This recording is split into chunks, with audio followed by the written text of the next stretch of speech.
반갑습니다. 눈 많이 왔죠? 몇 년 만에 처음이라 그럽니까? 117년. 와, 예. 오늘 117년 만에 처음 큰 은혜 받는 또 그런 하식이 되시기 바랍니다. 예. 하나님께서 갈수록 우리에게 은혜를 크게 더하시겠다는 징조인 것 같아요. 예. 예, 오늘 다니엘 8장 이제 뭐 말을 내뱉었으니 마무리를 지어야 되겠습니다. 다니엘 8장 성서 정결에 대한 말씀을 오늘 좀 마무리 짓는 시간 갖도록 하겠습니다. 13절로 14절 우리 한번 같이 읽겠습니다. 오늘도 시작.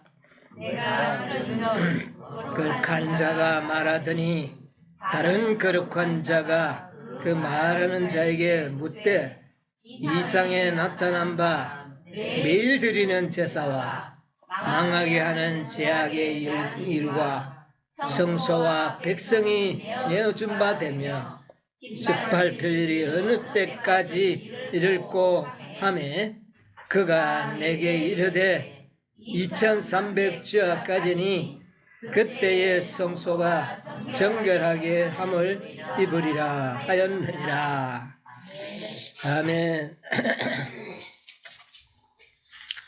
이 8장에 들어가 성소 정결이라는 이 부분에 도달해가지고 도대체가 이 속에 무궁무진한 진리가 막 들어가지고 들어있어서 이걸 그냥 듣고 넘어갈 수가 없어서 긴 시간을 보냈습니다. 이제 오늘로서 마지막을 시간을 갖겠습니다만은 이 성소 정결 우리가 이것을 오늘 좀 마지막으로 생각해 보겠도록 하겠습니다. 여러분 성소에서 대제사장이 하시는 일이 성소 정결 사업이 마지막 봉사 아닙니까? 그렇죠. 예. 그래서 대제사장의 봉사가 성소 진리에 보면 무슨 봉사가 있죠? 매일의 봉사와 또 매년의 봉사가 있습니다. 예, 그렇지 않습니까? 그래서 오늘 우리는 이 두 봉사에 대하여 우리가 좀 생각을 잠시 해보려고 하는데요. 부조와 선지자 357쪽에 보면 이런 말씀이 있어요. 부조와 선지자 357쪽 여기 보면 바울은 그리스도께서는 참것의 그림자인 손으로 만든 성소에 들어가지 아니하시고 오직 참 하늘에 들어가사 이제 우리를 위하여 하나님 앞에 나타나신다고 하였다. 그리스도의 봉사가 두 큰 부분으로 구성되어 있어서 하늘 성소에서 각 봉사마다 일정한 시간과 구별된 장소를 가지는 것처럼 이 지상의 예표적인 봉사도 매일의 봉사와 연례적인 봉사의 두 부분으로 이루어집니다. 각 봉사의 성막에 한 칸씩이 받쳐졌다. 예, 끝까지 읽겠습니다. 자, 이 사도 바울이 성소를 많이 연구하시고 하신 말씀인 것 같아요. 그리스도의 봉사가 두 큰 부분으로 구성되어 있다. 네, 구성되어 있다. 그런데 각 봉사마다 시기와 장소가 다르다. 여러분 시기와 장소가 다르다는 걸 염두에 두시기 바랍니다. 그래서 그 시기와 장소에 따라서 이 복음의 능력이 다르게 나타난다는 겁니다. 예. 그러면 매일의 봉사, 매일의 속죄, 그것을 매일의 복음 이렇게 말할 수도 있어요. 매일의 복음과 매년의 복음은 그 능력이 다르다. 오늘날 이 세상에는 이 매년의 복음은 잘 전해지질 않고 어떤 복음요? 매일의 복음만이 계속 반복되고 있다. 이것을 우리가 발견하게 되는 겁니다. 그렇지 않습니까? 그래서 이 매년의 봉사, 매년의 복음, 매년의 복음의 능력, 그런데 장소도 달라요. 매일의 봉사는 성소에서 이루어졌고 매년의 봉사는 최성소. 그래서 이 사도 바울은 시기와 장소를 우리에게 구분하고 언급해 주시는 겁니다. 중요한 문제가 아닐 수 없어요. 예. 자, 이 매년의 봉사는 장소가 어디예요? 지성소. 여러분, 지성소는 참 놀라운 곳입니다. 우리 민수기 17장에 있는 말씀 하나 보겠어요. 민수기 17장 6절로 8절에 모세가 이스라엘 자손에게 고하매 그 족장들이 각기 종족대로 지팡이 하나씩 그에게 주었으니 그 지팡이 합이 12이라. 그 중에 아론의 지팡이가 있었더라. 모세가 그 지팡이들을 증거의 장막 안 여호와 앞에 두었더라. 이튿날 모세가 증거의 장막에 들어가 본즉 레위 집을 위하여 낸 아론의 지팡이에 움이 돋고 손이 나고 꽃이 피어서 살구 열매가 이게 여기 재미있는 역사의 사건이 하나 나오죠. 자, 어떤 문제가 생겨서 각 지파들이 지팡이들을 다 모세에게 가져오도록 했습니다. 그래서 그 지팡이를 어디에 갖다 놨나요? 성소가 아닌 지성소에 갖다 놨어요. 증거궤가 있는 그 앞에다가 그 12개를 갖다 넣었는데, 여러분, 지팡이들이라면 센 겁니까? 말랐습니까? 바짝 말랐어요. 그런데 그 지팡이를 지성소에 가놓고 하룻밤을 지나고 가봤더니 어떻게 됐어요? 돋고 손이 나고 꽃이 피고 다 난 건 아니에요. 딱 아론의 지팡이에만 음이 돋고 순이 나고 꽃이 피어서 살구 열매가 맺혔더라. 그러니까 어찌됐든 지성소에는 하룻밤에도 열매를 맺히는 능력이 그 속에 있다. 이걸 발견하는 겁니다. 있기는 있는데 모두가 나는 것이 아니라 누구의 지팡이에만? 믿음의 지팡이에만 났다. 이걸 우리가 발견하게 되는 것이죠.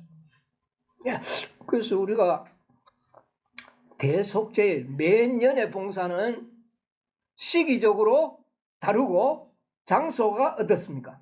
달라요. 2300주야는 이 대제사장의 성소 봉사의 시기와 장소를 알려주는 예언이기도 합니다. 그렇지 않습니까? 자, 1844년부터가 시기적으로 뭡니까? 대속죄일이죠. 이 시기. 그 다음에 대제사장이 어디에서? 지성소에서 봉사하는 그런 일이 매년의 봉사입니다. 그런데 이 지성소 안에서 봉사를 시작하게 되는데, 그러면 우리가 요 문제를 정확하게 좀 알고 가겠습니다. 아담 때부터 1844년까지는 무슨 봉사입니까? 우리가 넓게 보면 범죄 이후에 아담 때부터 1844년 10월까지는 다 어디에 해당하는 봉사다? 매일의 봉사. 시기적으로는 매일의 봉사고 장소는 성소 첫째 칸. 그랬습니다. 여기에서 일어나는 것은 죄를 지으면 회개하고 회개하면 구원을 받는다는 이 진리예요. 이게 매일의 봉사에서 나타나는 복음입니다. 그래서 매일의 복음은 회개하면 용서받고 새로운 삶을 살 수 있다. 이것을 반복하여 가르쳐 주는 것이 매일의 복음의 능력입니다. 아멘. 그렇잖아요. 네. 매일의 봉사 동안에 완전이라는 복음은 핵심 진리가 아닙니다. 그렇죠? 예. 자, 그런데 시기가 대속죄일이 되고 봉사가 성소가 아닌 지성소에서 봉사하는 그때부터는 복음의 능력도 어떻게 된다? 다르게 나타난다. 아멘. 이걸 뭐 지식적으로 좀 아는 사람이 있지만 경험적으로 실제적으로 깨닫고 있는 백성이 그렇게 많지가 않다는 겁니다. 이걸 제대로 깨달았다면 우리 신앙의 표준이 어떻게 되겠습니까? 달라지겠죠. 달라지겠죠. 그런데 이 표준이 달라지지 않는 것은 거기에 대한 지식이 그저 뭐 이론적으로 알 수는 있을는지 모르지만 내 생애 속에서 그것이 체험되고 있지 않다는 것이 나타나는 겁니다. 이게 문제예요. 자, 우리 예수님 비유 중에 보면 이런 비유가 있어요. 마가복음 4장 26절로 28절을 한번 보겠습니다. 또 가라사대 하나님의 나라는 사람이 씨를 땅에 뿌린과 같으니 저가 밤낮 자고 깨고 하는 중에 씨가 나서 자라되 그 어떻게 된 것을 알지 못하느니라. 땅이 스스로 열매를 맺되 처음에는 싹이요 다음에는 이삭이요 그 다음에는 이삭의 충실한 곡식이라. 열매가 익으면 곧 낫을 대라. 예, 됐습니다. 그거까지 보겠습니다. 자, 여기 보면 예수님이 농사 짓는 비유를 하셨죠. 자, 씨를 뿌리면 처음에는 싹이요, 다음에는 싹이요 이삭이요, 그 다음에는 이삭의 충실한 곡식. 자, 여기에 보면 자, 이 모든 것이 땅 속에 들어간 열매와 땅이 잘 조화를 이루어 가지고 그렇게 하는 겁니다. 뭐 농부가 뭐 방법이 없어요. 처음에는 싹이요, 그 다음에 이삭까지를 자라나게 하는 겁니다. 싹이 나서 줄기가 나고 잎이 푸르고 그 다음에 이삭 대가 올라오는 것까지는 매일의 봉사. 매일의 봉사. 이거 구분하셔야 돼요. 이것도 우리가 구속의 경륜을 잘 활용을 해야죠. 그 다음에 이삭의 충실한 곡식이요. 이거는 매년의 봉사로 이루어지는 결과다. 이 비유를 구속의 경륜과 잘 매칭을 우리가 이렇게 시켜나가야 되겠습니다. 그래서 이 비유 가운데는 매일의 봉사에서 나오는 결과, 그 다음에 매년의 봉사에서 나오는 결과가 다르면 그 다른 이유는 복음의 능력이 다르게 나타난다는 겁니다. 복음이 처음에는 싹을 틔우는 일에 전념을 하고 줄기를 자라게 하고 이삭까지 올라오도록 하는 그 복음이 시기가 어떻게 되면 몇 년의 봉사로 바뀌면 이 복음은 충실한 열매를 맺는 일에 모든 능력을 어떻게 한다? 집중한다는 겁니다. 천연교에서 나타나잖아요. 네, 시기가 되면 가을철이 되면 모든 식물들은 어디에 무엇을? 열매를 맺히는 일에 총력을 다하는 것을 식물에서 보지 않습니까? 예수님께서는 이 비유를 통하여 성소 진리와 잘 매칭해서 우리에게 깨닫도록 해주신 것입니다. 그래서 이게 인류의 역사 속에서도 이게 나타나는 겁니다. 2300주의 역사 속에도 이게 나타나는데 성소가 처음에는 작은 불에 의해 짓밟히지만 나중에는 어떻게 해요? 회복될 것을 이야기하잖아요.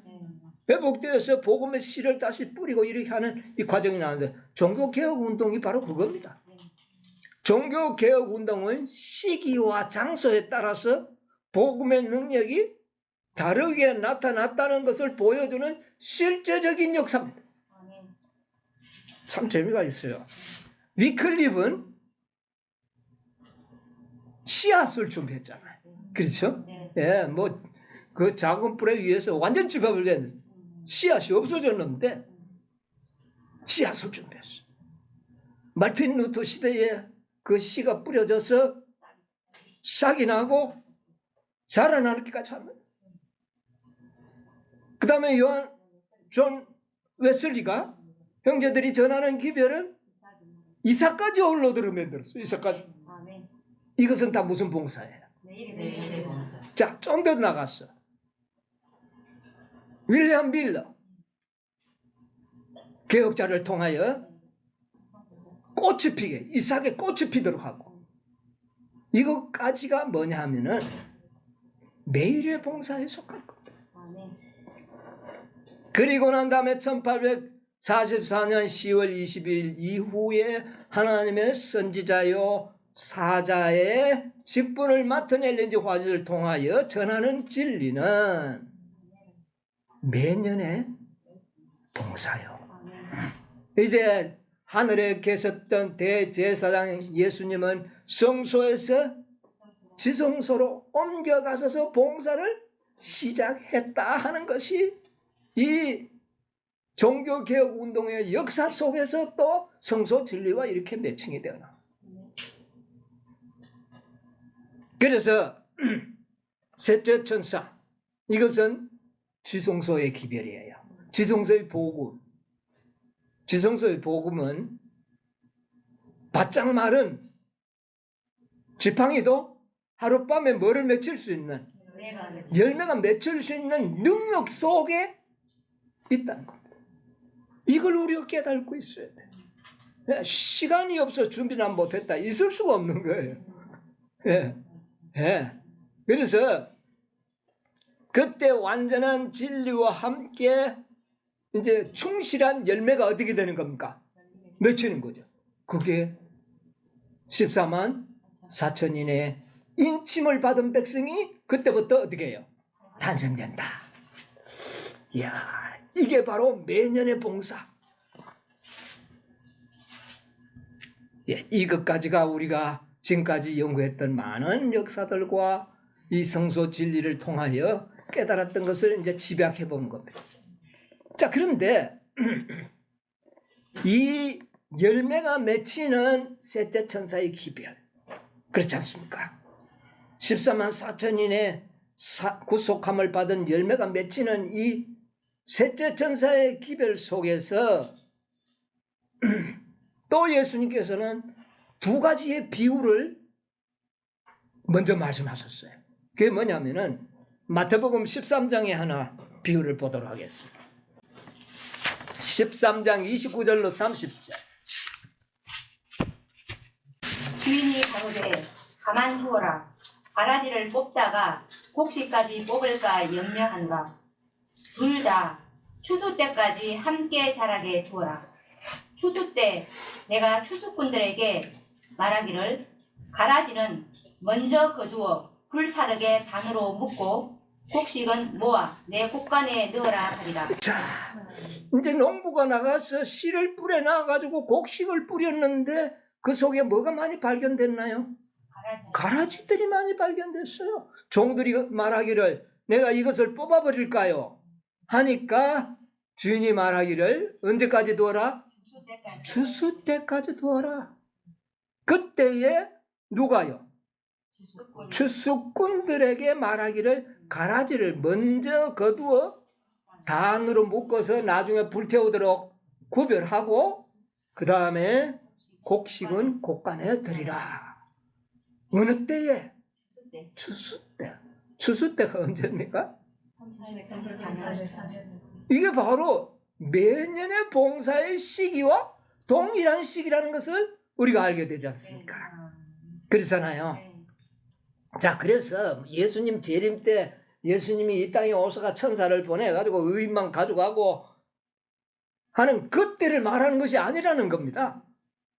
그때는요, 사실은 의인을 먼저 데리고 가고 나머지가 불태워질 사람들이잖아요. 그런데 이때는 먼저 가라지를 먼저 구별해 놓는 거예요. 이것은 언제냐? 매년의 봉사가 시작되는 1844년 추수꾼들을 보내겠다. 그 추수꾼이 누군가 그 말입니다. 자, 그 다음에 또 하나 비유를 또 하나 더 보도록 하겠습니다. 마태복음 3장 12절. 마태복음 3장 12절. 손에 키를 들고 자기의 타당마당을 정하게 하사 알곡은 모아 곳간에 들이고 육정이는 꺼지지 않는 불에 태우시리라. 예, 여기는 비슷한 것 같으면서도 또 뭔가 단계가 달라요. 예. 곡식과 가라지는 종자가 어떻습니까? 종류가 달라요. 종류가 달라요. 이것을 구별하는 일과 그 다음에 3장에는 알곡과 쭉정이를 구별하는 겁니다. 이 두 가지 일이 있을 것이다. 예. 이 일이 매년의 봉사 속에 속하는 사업이다. 아멘. 이 비유 속에 그런 놀라운 일이 일어날 것을 이야기했어요. 자, 쭉정이는 종자는 똑같은 겁니다. 변데 똑같이 잘 자라가지고 이삭도 올라오고 뭐 꽃도 피었어요. 그런데 나중에 추수할 때 이게 뭐예요? 알이 안 찬 거예요. 알이 안 차. 어떤 놈은 알이 통통하게 찼는데 개 중에는 쭉정이가 되어 있어. 이거는 어떻게 한다고요? 이거는 추수 때 한다는 말이 아니고, 예, 여기 보니까 타작마당을 정하게 키를 들고 뭐 하는 겁니까? 바람을 일으켜 가지고 쭉정이를 어떻게 해요? 날려보내는 겁니다. 예, 이 일이 있겠다는 겁니다. 쭉정이 내보내려고 그러면 바람이 세게 불어야 돼요. 그렇죠? 예, 바람이 세게. 요새야 뭐 기계들이 있어가지고 뭐 사람들이 바람을 일으키지만 옛날에는 이 하늘에서 부는 바람이 아니면 이걸 날려보낼 수가 없잖아요. 그냥 이렇게 돼요. 자, 곡식과 가라지는 추수꾼들을 보내가지고 구별하겠다 그랬는데 이것은 곡식과 가라지를 구별하는 추수꾼은 누군가? 초기 문집 118쪽을 보겠습니다.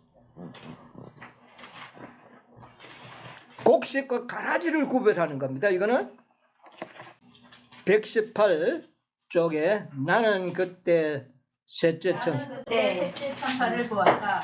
나를 수행하는 천사가 말했다. 그의 사업과 사명은 두렵고 놀라운 것이다. 그는 곡식을 가라지에서 분리해서 민을 치고 묶어서 하늘 창고에 들이는 천사이다. 이 일에 온 마음과 주의력을 기울여야 한다. 자, 곡식과 가라지를 구별하는 추수꾼이 누굽니까? 셋째 천사들이라는 겁니다. 이걸 우리가 성서 진리와 잘 이렇게 연결해서 우리가 이해할 필요가 있어요. 자, 이것은 무슨 봉사가 시작될 때? 매년의 봉사가 시작될 때에 곡식과 가라지를 구별하는 일이 동시에 일어난다.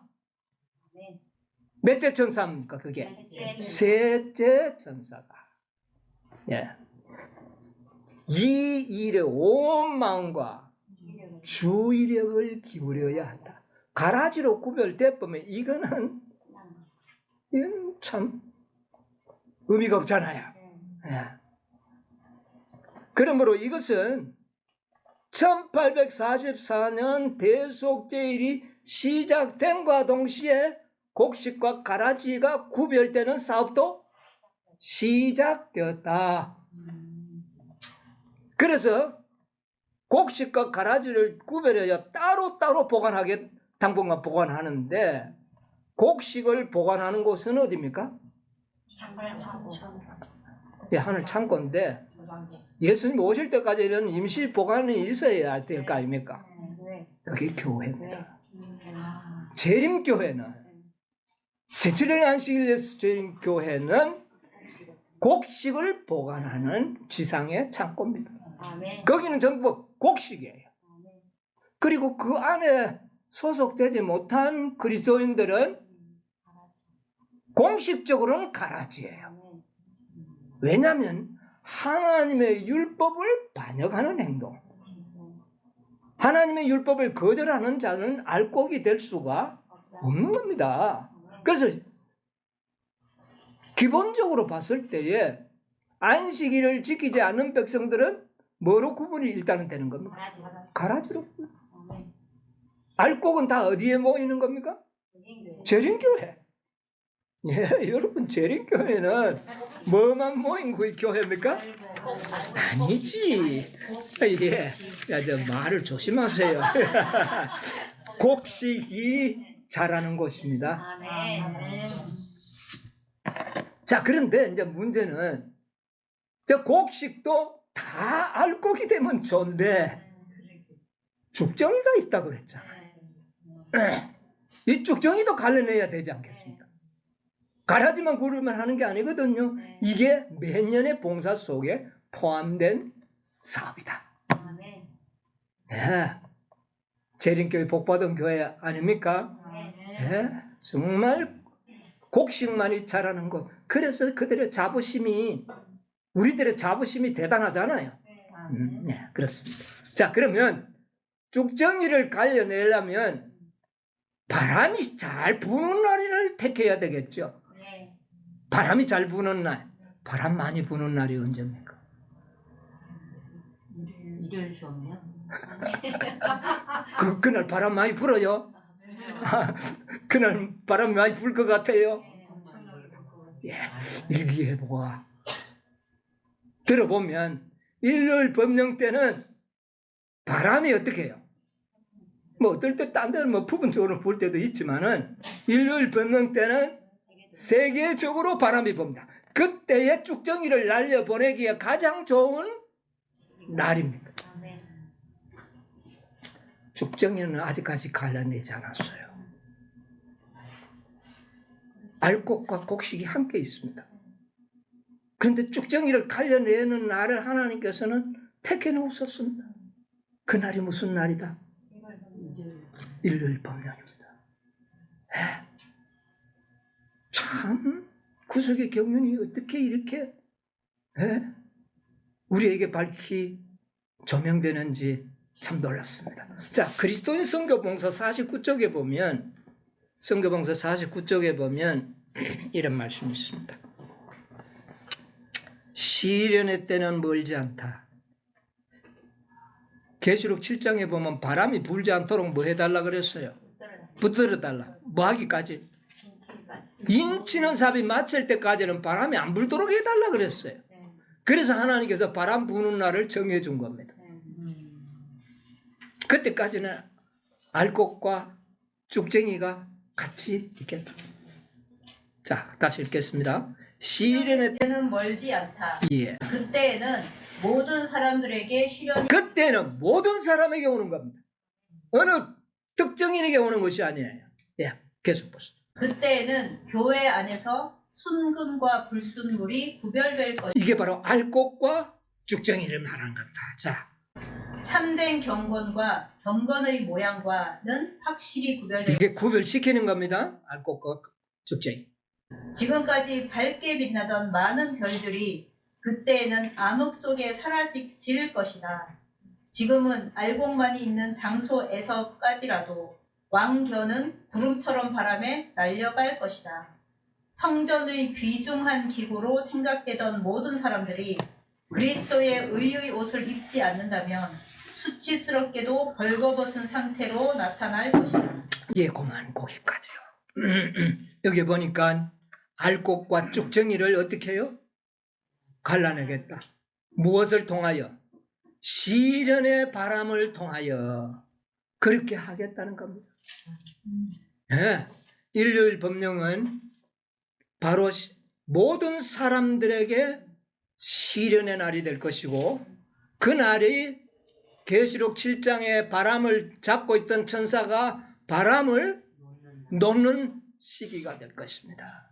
그때 바람이 세게 부는데, 그때 막 하늘에 이렇게 까부르면 알곡은 제자리에 떨어지겠지만 죽정이는 날아가는 이 일을 하고 정결 사업을 마치겠다는 겁니다. 구속의 경륜이 확연하지 않습니까? 아직 이 일은 아직까지 일어나지 않았어요. 그러나 분명히 있을 겁니다. 그런데 여기 보니까 밝게 빛나던 별들이 다 떨어져가 날려가 버리더라고요. 그러니까 교회 안에 유능한 목사, 장로, 집사들, 오래 믿던 사람들도 알고 보니 그날에 보니 뭐가 됐더라? 죽정이더라. 근데 얼마나 날아가더라? 구름처럼 바람에 날려. 알곡이 굉장히 많은 것 같았는데 대부분이 뭐더라? 죽정이었다. 는 것을 계시 가운데 보여준 것. 그들은 그리스도의 의의 옷을 입지 않았다. 품성으로 변화되지 않았다는 거예요. 이런 자들은 품성이 온전히 변화되지 않으면 뭐가 된다? 죽정이가 된다는 것을 분명히 여기에 기록하는 것입니다. 여러분, 바람 부는 날이 작정되어 있다는 것, 이미 우리는 예언의 신을 통하여 잘 알고 있었지만 성서 정결과 이렇게 매칭해서 우리가 깨닫지는 못했잖아요. 듣지는 않았어요. 이게 성서 정결 사업의 매년의 봉사의 마지막 단계에 일어날 일이라는 것입니다. 곡식과 가라지는 구별 때가 있어요. 지금 벌써 단으로 묶여져 있지 않습니까? 예, 단으로 묶여져 있어요. 그러나 아직까지 알곡과 죽정이는 함께 존재하고 있다. 바람 부는 날, 예, 폭풍우가 불어올 때 그 일이 일어날 것이다. 재림교인들은 다 곡식들이에요. 그러나 알곡들이라고는 할 수 없는 겁니다. 아직까지. 결과적으로 구름대처럼 쭉정이가 날아가는 계시 가운데 날아가지 않도록 우리는 어떻게 해야 돼요? 그리스도의 의로 우리의 심령을 변화시켜야 돼. 생애를 변화시키는 거예요. 그래야 알곡이 되는 것이죠. 이들이 14만 4천입니다. 그 속에 열매들만 그대로 남고 나머지는 다 어떻게 해요? 바람에 날아가는 것이다. 곡식이 있던 곳에 쭉정이가 그렇게 많을 줄은 아무도 몰랐다. 이것이 말씀이 우리에게 이야기해 주는 겁니다. 2,300만 명의 곡식들이 지금 한 곳에 모여 있지 않습니까? 근데 나중에 알곡은 얼마만 남고? 14만 4천이만 남고 나머지는 바람에 날고.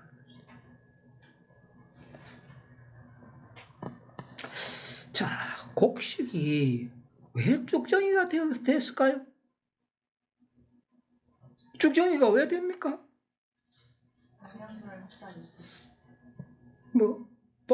이유가 제일 첫 번째 뭐가 부족했을 것 같아요?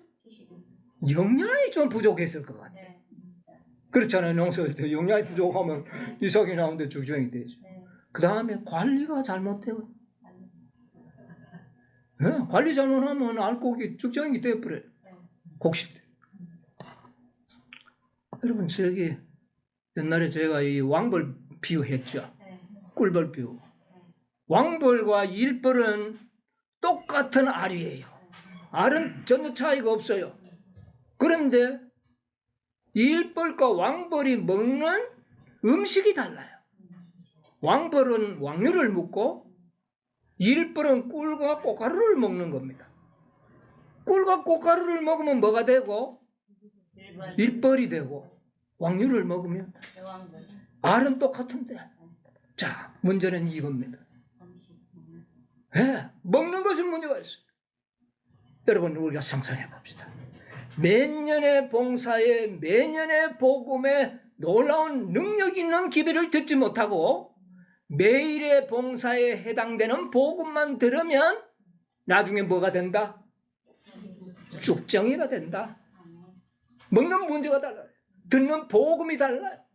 믿는 복음의 차이가 나는 겁니다. 그렇게 되면 뭐가 된다? 죽정이가 된다. 그런데 청지기들이 관리를 잘못해. 딱 보고 뭐만 해야 돼요?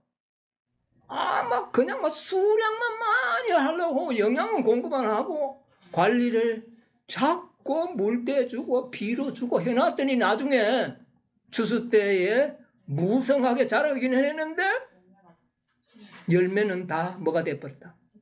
죽정이가 됐다. 관리 문제. 이것은 뭐냐? 매년의 봉사와 매일의 봉사를 잘 이해하지 못했다. 관리자들이, 교회 관리자들이. 바로 이유가 거기에.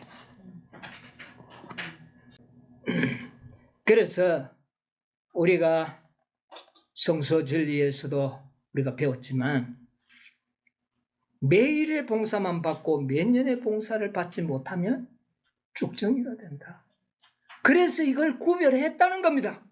이게 미지식적으로 예수님이 하늘에서 하는 거 그거 하려고 준 지식이 아니라는 것이죠.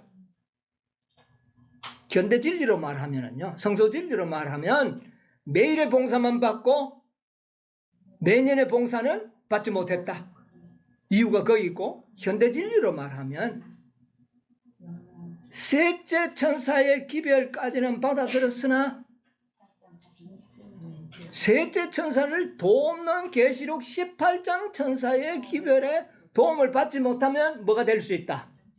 죽정이가 될 수 있다는 것을 우리가 알게 됩니다. 그래서 14장의 세 천사의 기별과 18장의 두 천사의 기별은 이것은 바로 셋째 천사와 셋째 천사를 돕는 천사의 관계다. 그런데 도움을 받지 못하면 죽정이가 된다. 지금 셋째 천사의 기별의 상태가 뜨뜻 미지근히 영양이 부족 상태가 분명히 왔어요. 그러면 그 영양 보충을 위하여 18장 천사의 도움을 어떻게 해요? 받아야 되는데 그거 받지 않으면 죽정이가 된다. 확실하지 않습니까? 계시록 18장 1절이 뭐라 그럽니까? 이 천사가 내려오느니 보니까 큰 권세를 가졌는데 그의 영광으로 이거 힘이 있는 겁니까? 없는 겁니까? 힘이 있죠. 읽어보니까 힘이 있어요. 네. 자, 초기본집에 277쪽에 시간이 없어서 그냥 자주 읽었던 말씀이니까 제가 설명을 하고 지나가도록 하겠습니다. 천사들이 하늘에서 왔다 갔다 하는 장면이 보였죠? 그리고 힘센 천사가 명령을 받고 땅으로 내려가서 누구와 연합하는? 셋째 천사와 연합하여 그 기별의 능력과 힘을 주기 위하여 지상으로 내려가는 것을 보았다. 그래서 온 땅이 뭐 되더라? 환하여지더라. 저기 뭔지 277절. 이거는 몇째 천사? 셋째 천사를 돕기 위해서 왔으니 몇째 천사? 넷째 천사. 그 다음에 거기에서 이 넷째 천사를 우리가 이제 잘 생각을 해야 돼. 넷째 천사에게 힘과 능력이 있는 것을 느끼지 않습니까? 이 넷째 천사의 힘과 능력이 있어요. 목사에게 보내는 권명 91쪽에 보면 하나님께서는 크신 자비를 베푸셔서 누구를 보냈다? 존스와 와건을 통하여 그분의 백성들에게 지극히 소중한 기별을 보냈었다. 그런데 그가 보낸 기별이 그리스도의 의를 받아들이도록 초청하는 기별을 보냈다. 아까 뭐지? 죽정이가 되는 것은 뭐를 안 받아들였다? 그리스도의 의를. 그 죽정이가 되었던 원인이 되었던 그리스도의 의의 기별을 존스와 와거나 넷째 천사가 가지고 왔다는 겁니다. 누구에게 주려고?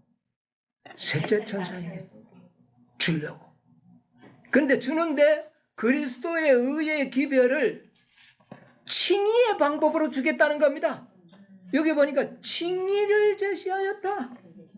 그리스도의 의를 무엇으로 주겠다? 칭의로 주겠다. 이게 넷째 천사의 기별이에요. 이 기회를 받아들이면 열매가 죽정이가 되겠어요? 예, 이삭이 죽정이가 안 돼.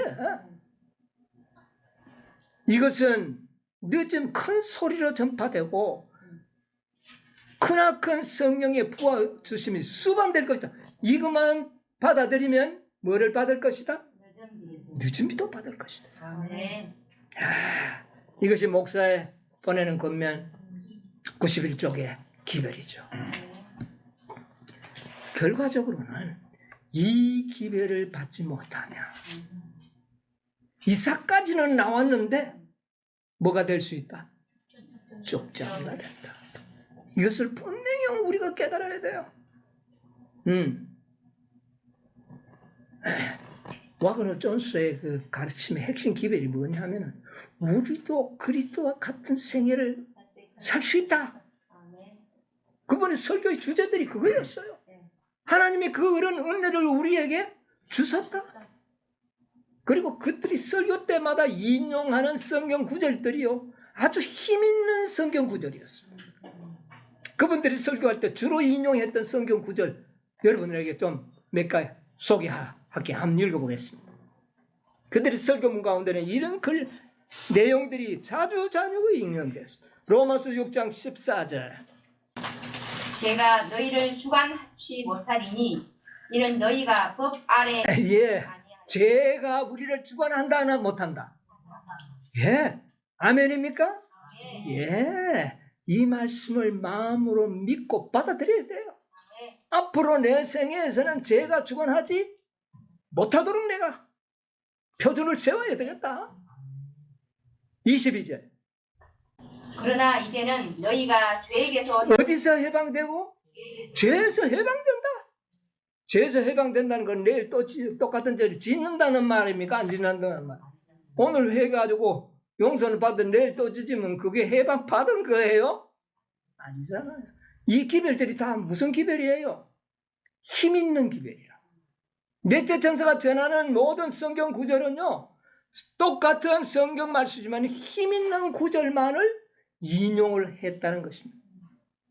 데살로니가전서 5장 23절, 24절. 평강의 하나님이 친히 너희로 온전히 뭐 어떻게 해요? 하나님이 친히, 여러분 이 친히를 잊어버리면 안 됩니다. 친히 너희를 어떻게 해요? 온전하게 거룩하게 하시고, 그 다음에 또 너희 온 영과 손과 몸이 우리 주 그리스도 강림하실 때에 흠없게 보존되기를 원하노라. 아멘. 24절. 너희를 부르시는 이는 미쁘시니 그가 또한 그가 뭐 하리라? 우리는 어떤 표준을 가지라?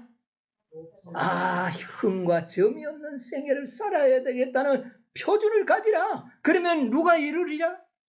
그가 이루리라. 이런 말씀을 즐겨 써요. 에베소 5장 27절.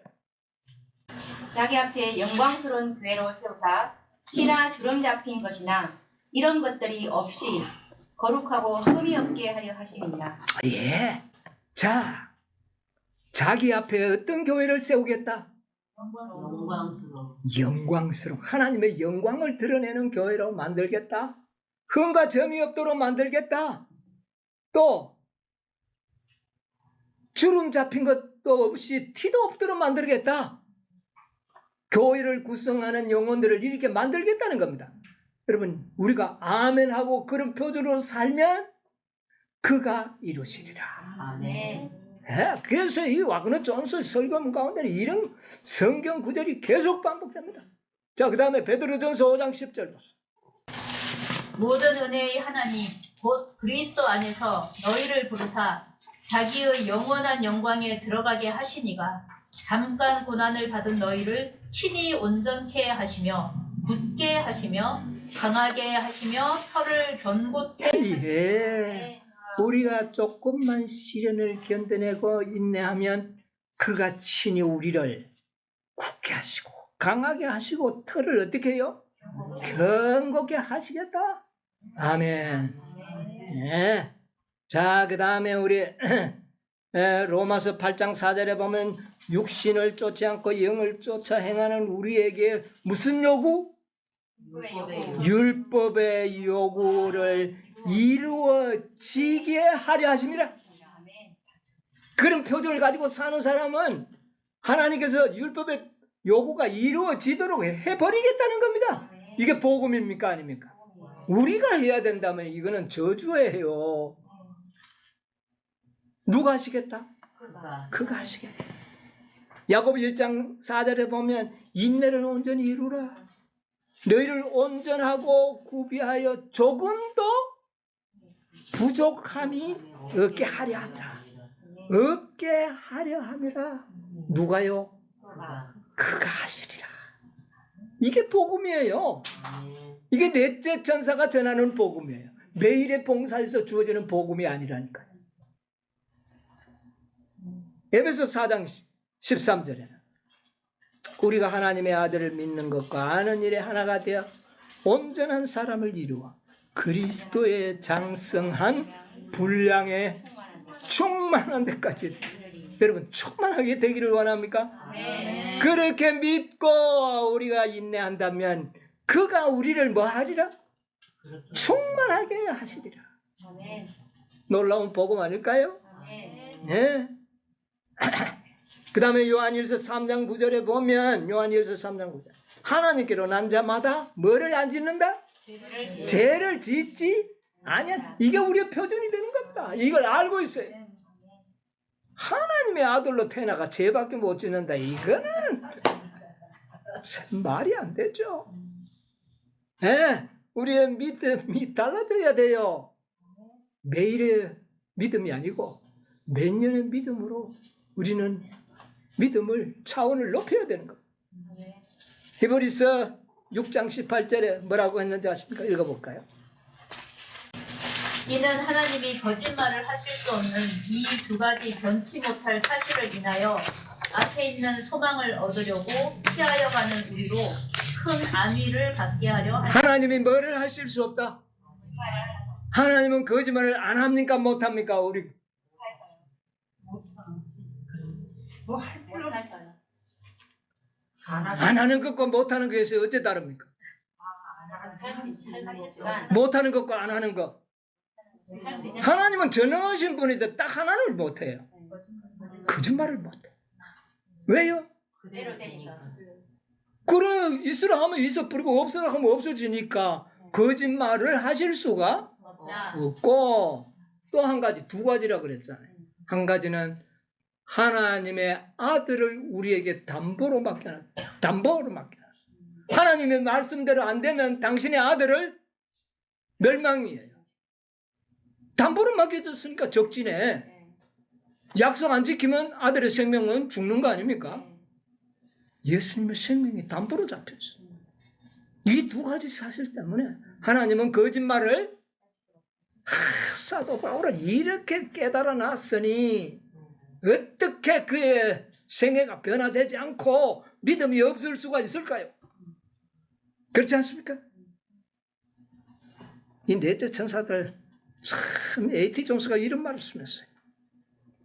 하나님의 말씀은 믿음이란 하나님의 말씀이 말씀 그대로 이루어질 것을 기대하고 그 말씀이 이루어지도록 하기 위하여 그 말씀만을 의존하는 것이 믿음이다. 네. 예. 믿음이 뭐라고요? 말씀만을 말씀만을 의존하라. 말씀은 말씀 그대로 이루어진다. 그 말씀을 이루기 위해 내가 노력하는 게 아니고 말씀이 이룬다. 그것을 믿어라. 참, 쟤는 이 말을 처음 듣고 얘 막 세상에 막 내 마음이 아주 그냥 막 무슨 환각을 보는 것 같았어요. 하나님의 말씀은 그 말씀하는 바를 그 말씀이 스스로 이룬다. 참 엘레트 화이트는요 이 말을 듣고 직접 말씀을 들었을 때 내 몸의 세포들이 아멘한다 그랬어요. 여러분 그렇지 않습니까? 하나님의 말씀은 하나님의 말씀 그 자체가 이룬다. 우리를 뭐 할 때 믿는 자들에게는 그 말씀이 그대로 이루어진다. 여러분, 넷째 천사의 기별이 힘이 있어요, 없어요? 어마어마한 능력이 있지 않습니까? 이 기별을 받아들인다면 왜 14만 4천이 들어가집니다. 엘렌 G. 화이트의 말씀은 원고 1889년에 하신 말. 그러니까 1888년 와그너 존스가 기별을 전한 그 이듬해에 엘렌 G. 화이트는 나는 내가 들었던 어느 인간의 입술에서 나온 것 중에 최초의 분명한 가르침을 나는 들었다. 그러나 다른 사람이 나는 그것을 알고는 있었으나 다른 사람이 그것을 제시하고 말할 때에 나의 심장의 모든 섬유질은 아멘이라고 했다. 다른 곳의 표현은 모든 세포가. 여러분, 이건 놀라운 기별 아닙니까? 넷째 천사는 이런 능력을 가진 기별로 이 땅에 내려와서 셋째 천사를 뭐 하려고요? 도우려고 했다는 겁니다. 이 기별을 제대로 이해하고 받아들이면 왜 14만 4천이 쭉정이가 왜 됩니까? 쭉정이가 될 이유가 없는 것이죠. 그럼 다섯째 천사는 뭡니까? 이 넷째까지는 제가 설명하기가 좋은데 다섯째는 설명하기가 참 꼬꾸라가요. 아주 잘 힘들어요. 자, 분명히 다섯째가 있는 건 사실이에요. 계시록 18장 4절에 보면 내가 또 들으니 하늘에서 2절에 힘센 음성 말고 다른 음성이 들렸으니 그게 넷째라면 이거는 뭐예요? 몇째? 다섯째의 음성이 나서 가로되 내 백성아 거기서 나오라. 지난 안식일에 다섯째를 제가 설명드렸죠. 오늘 설명을 못 드리겠습니다. 자, 그런데 사실은요, 넷째 천사의 기별을 셋째 천사들이 받아들여 버렸으면 사실은 다섯째가 필요 없어요. 그런데 넷째 천사의 기별을 받아들인 무리가 수요가 많지 않았다는 겁니다. 결과적으로 14만 4천인의 수요를 채우는 일에 부족한 거예요. 이것을 우리가 깨닫게 되는 겁니다. 그래서 또 다른 천사를 보내서 넷째 천사를 도와서 내 백성아 이제는 나오라고 하는 외침을 하는 천사를 다섯째라고요. 그런데 성경에는 막 그냥 다른 천사가 큰 음성으로 이렇게 막 해버렸으면 다섯째 천사 설명이 아주 매끄럽고 좋은데 뭐라고 이야기했습니까? 하늘에서 다른 음성이 났다. 이건 그러니까 재림교에서는 막 이것은 늦은 빛 성령이다 뭐 여러 가지를 설명을 했던 그거는 뭐 그냥 소리다. 그런데 그렇게 이해하면 안 되잖아요. 그렇게 이해하면 하나님의 소기의 목적을 달성할 수가 없어요. 그래서 마지막 선지자를 통해서 초기문집 27쪽에 보면 초기문 277쪽에 보면 천사들이 그 힘센 천사를 돕기 위하여 하늘에서 날아왔으며 나는 사방에서 들려오는 소리를 들었다. 내 백성아 거기서 나와 그의 죄에 참여하지 말고. 자, 거기까지만 보겠습니다. 일단 천사들이 힘센 천사를 돕기 위해 왔다. 힘센 천사는 아까 누구를 돕던 천사예요? 셋째 천사를 돕던 천사들이잖아요. 그럼 요건 넷째 천사죠. 그런데 그 앞에 보니까 천사들이 이 힘센 천사를 돕기 위하여 내려왔다. 그러면 이 천사들은 몇째입니까? 다섯째. 그런데 성경에는 음성이라고 그랬는데 여기는 신분을 천사로 밝혀주는 겁니다. 왜? 많은 사람들이 오해를 만들고 해서 문제를 일으킬까봐 하나님께서는 선지자를 보내어 천사의 신분이라는 것을 이야기를 해준 겁니다. 이게 중요한 문제예요. 왜? 안 해줬더라면 뭐 존재도 없고 늦은 빛 성령이라 가르치고 그러면 14만 4천인의 수요가 채워지겠어요? 이건 문제가 있죠. 그래서 선지자를 통하여 그것은 넷째 천사를 돕기 위해 또 다른 천사가 날아왔다. 그런데 그것은 성경에서 하늘에서 다른 음성이라고 표현했다. 외치는 기별이 내 백성아. 거기서 나와. 똑같은 거야. 그러니까 그 음성과 여기 천사들이 같은 존재라는 것을 확인시켜 준 겁니다. 그래서 지금까지 이 천사들을 신분을 보면요. 종교개혁 운동도 신분이 다 있잖아요.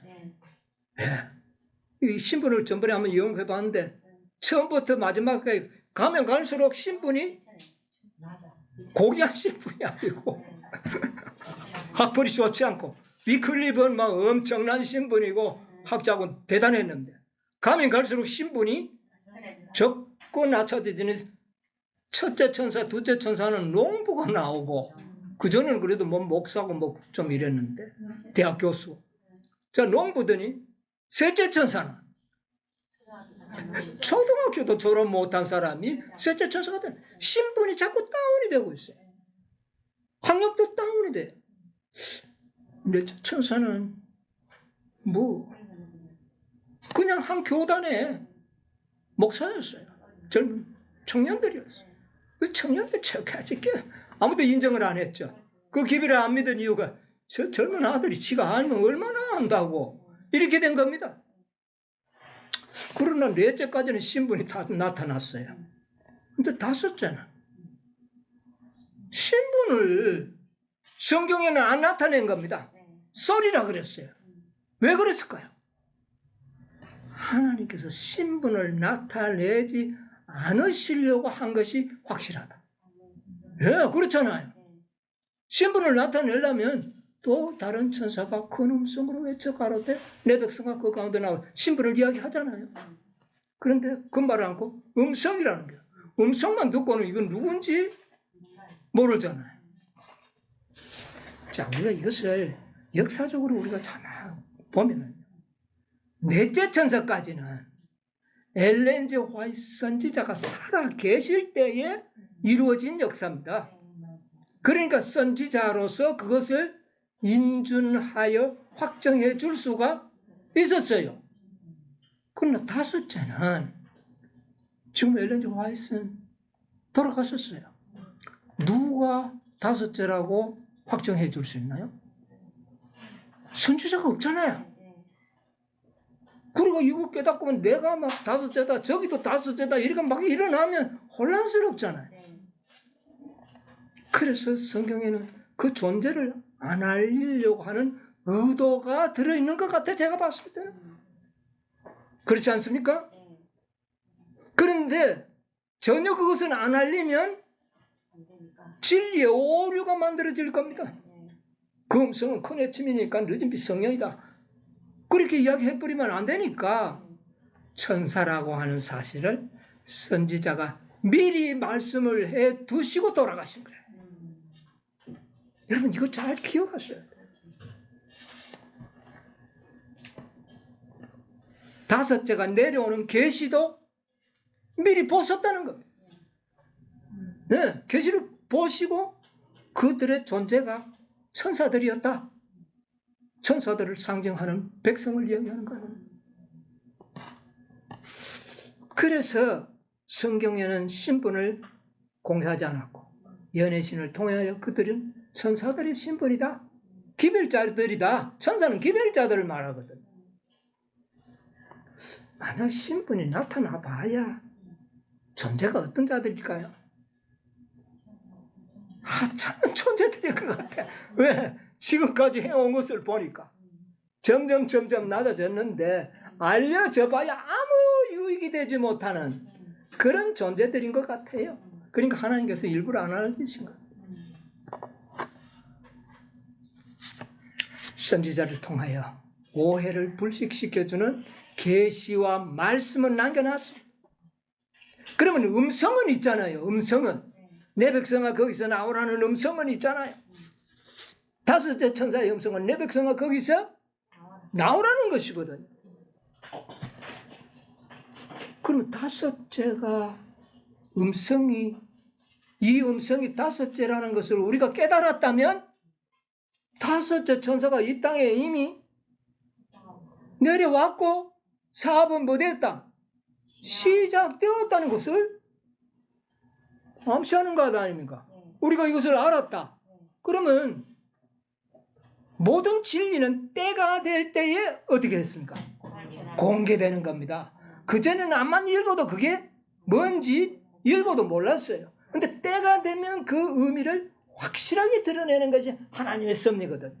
우리가 많은 여러 신을 읽고 이 말씀을 읽었지만 이것이 다섯째라고 발견된 것은 얼마 되지 않잖아요. 하나님의 섭리와 시기와 때가 있다는 것. 하나님이 정하신 때가 될 때에 적절한 때에 이 천사들이 활동하도록 하셨다는 것. 그런데 신분을 공개하지 않았으니 우리도 구태여 밝히려고 할 필요가 없을 것 같아요. 뭐만 들리도록 하면 될까요? 소리만 들리도록 해주면, 기별만 들리도록 해주면 된다는 말입니다.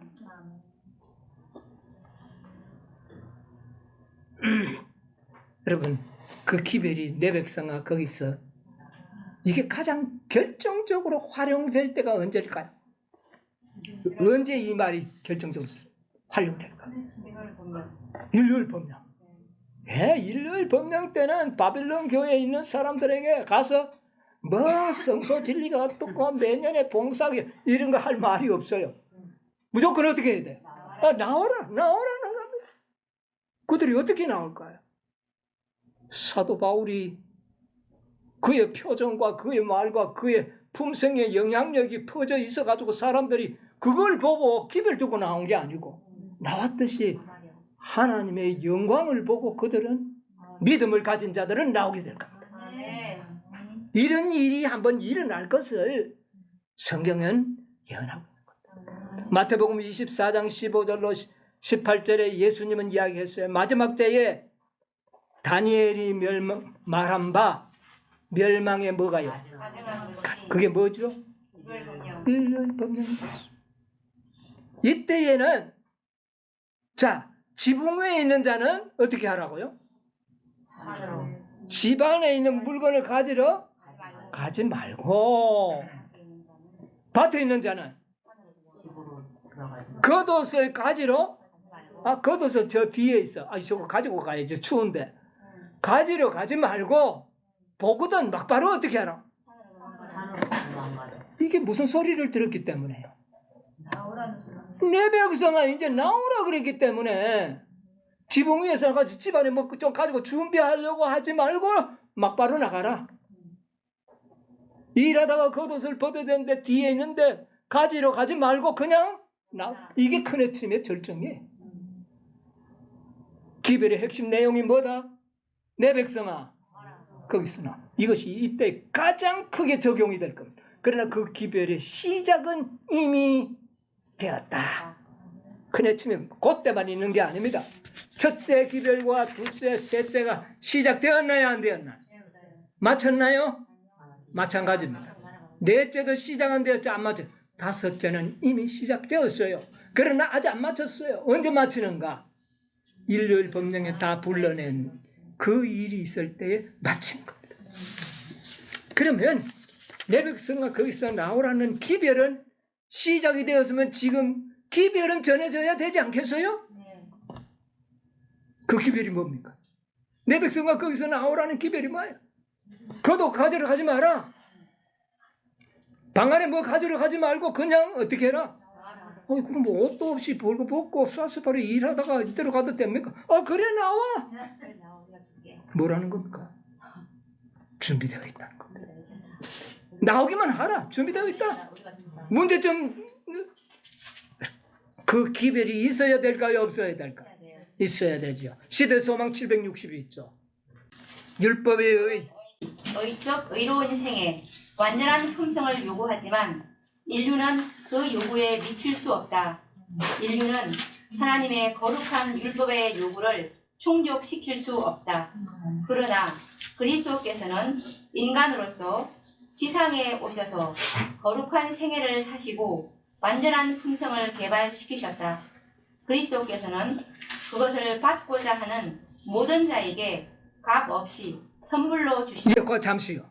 자, 여기 뭐라고요? 예수님께서는 인간으로서 이 땅에 와가지고 완전한 품성을 개발했다. 이 완전한 품성을 원하는 자들에게 값없는 뭐로 주시겠다? 선물로 주겠다. 나오라는 겁니다. 나오면은 뭐를 받겠다 해준다? 완전한 품성을 너에게. 준비하려고 집안에 가지 말고, 준비하려고 겉옷 가지러 가지 말고 나오라는 겁니다. 뭐를 믿고? 완전한 품성을 선물로 주겠다는, 나오라는 거예요. 완전한 겉옷, 완전한 의, 이것을 선물로 주겠다는 겁니다. 결과적으로 그 밑에 말씀해 보면 그들에게 율법의 의가 그리스도를 믿는 자에게서 뭐 된다? 성취된다. 원하는 자는 완전한 품성을 뭐로 받을 수 있다? 선물로 받을 수 있다. 네. 구원도 선물이지만 완전한 품성도 이때는 뭐로 주시겠다? 이때부터는 완전한 품성을 선물로 주겠다. 이게 몇 년의 봉사의 기별 속에 들어있는 겁니다. 이게 참 놀라죠. 구원은 선물로 받는다는 거 다 알잖아요. 그런데 이제는 뭐도 이제 몇 년의 봉사가 시작이 되고 넷째가 시대가 지나가고 다섯째 시대에 왔을 때는 이제는 뭐도 주겠다. 완전한 품성도 무엇으로? 선물로 주겠다. 이게 우리가 전하는 기별이에요. 다섯째가 전하는 기별. 아이고, 그 온전한 품성을 노력하고 뭐 순종하고 해야지. 그걸 선물로 받아. 이웃 불문하고 받으라는 겁니다. 받아라. 일단 받으라는 겁니다. 이게 놀라운 복음 아닙니까? 선물로 주겠다. 그리고 그런 자들에게서 율법의 요구가 이루어지겠다. 아, 놀라운 겁니다. 믿음과 행한 108쪽에 보면 이런 말씀이 있습니다. 오랫동안 불신에 익숙해진 인간성 때문에 이 위대한 진리를 붙잡는 일이 얼마나 어려운가. 선물로 주겠다 하는데 이거 말도 안 믿어지지가 않아. 워낙 불신 속에 살아왔기 때문에 선물로 준다는 말이 믿는다는 것이 너무 어려운 것입니다. 여러분, 믿는 것이 쉬운 게 아니에요. 참 어렵지. 이거 배워야 되는 겁니다. 예. 그래서 우리는 이것을 받는 자들은 변화될 수 있다는 겁니다. 시간이 없어 다 읽기가 뭐하네요. 하나님과 간합되기 위해 의를 얻고자 우리 자신을 바라볼 때 우리는 잘못된 것을 바라본다. 아이고, 내가 아직 부족하고 준비 안 되고 연약한데 이건 잘못 보고 있다는 겁니다. 뭐를 봐야 된다? 그리스도만 바라보는 거예요. 예? 자꾸 자기만 들어도 보고 주변에 있는 형제들만 보고 아직 더 멀었구만. 아이고, 그게 뭔 소용이 있어요? 내 품성 개발에. 주님만 바라보라.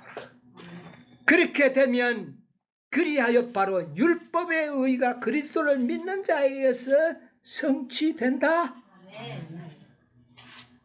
원하는 자에게 선물로 주시겠다. 구원도 선물이요, 이제는 품성도 선물로 주겠다. 이게 매년의 봉사의 혜택입니다.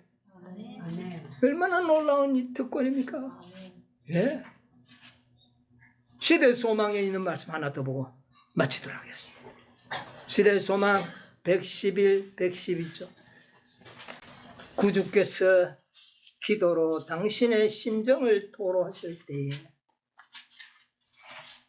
그의 시선은 하늘을 꿰뚫는 듯했다. 그는 죄가 사람의 마음을 완악하게 한 것과 사람이 당신의 사명을 이해하고 구원의 선물을 받아들이기가 얼마나 어려운지를 뭐라고요? 구원이 뭔데? 선물인데 사람들이 이것을 받아들이는 것이 얼마나 어렵다는 것을 예수님은 아셨다.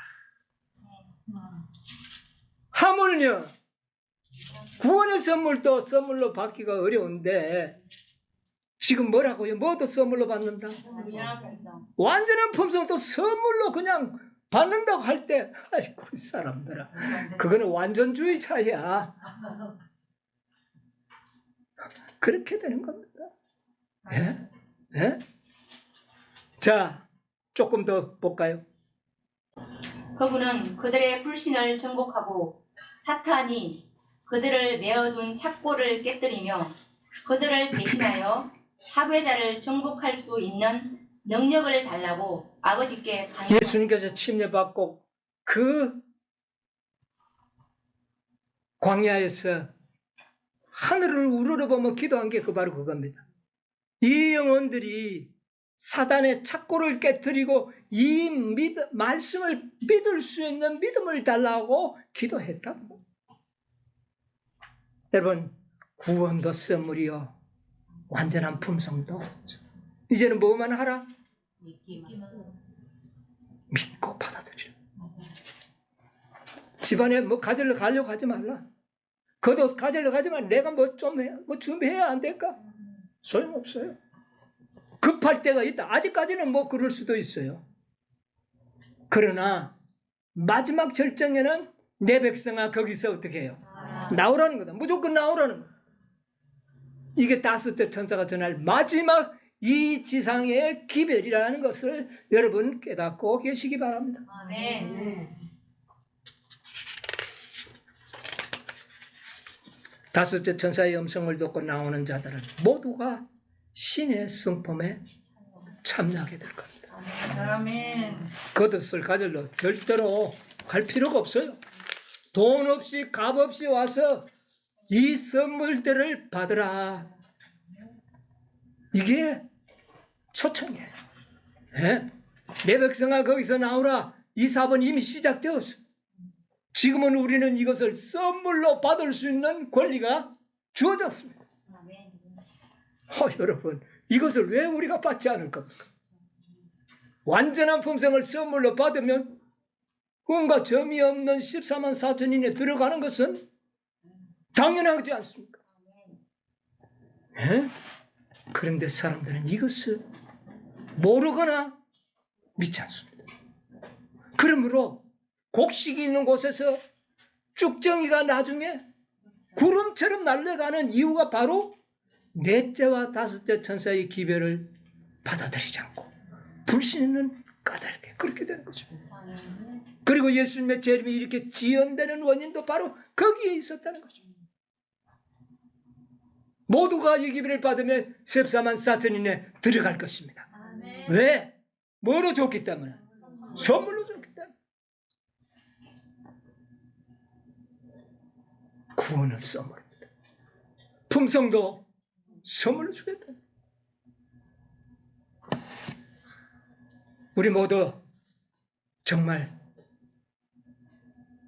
이 놀라운 특권을 우리가 누리고 이 기별을 우리가 전하는 것이 다섯째 천사의 기별을 깨달은 자들의 사명입니다.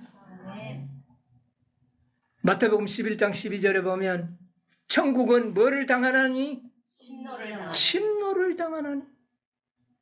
침노하는 자는 빼앗고 갖게 될 것이다. 침노한다는 말이야. 전심으로 원하는 자를 침노하는 자라고 그랬어. 예, 마음을 전심으로 원하는, 주면 받고 안 주면 안 받고 뭐. 이거는 전심이 아니잖아요. 허다한 물에 들어가도 좋고 14만 4천에 들어가도 좋고 이건 전심이 아니에요.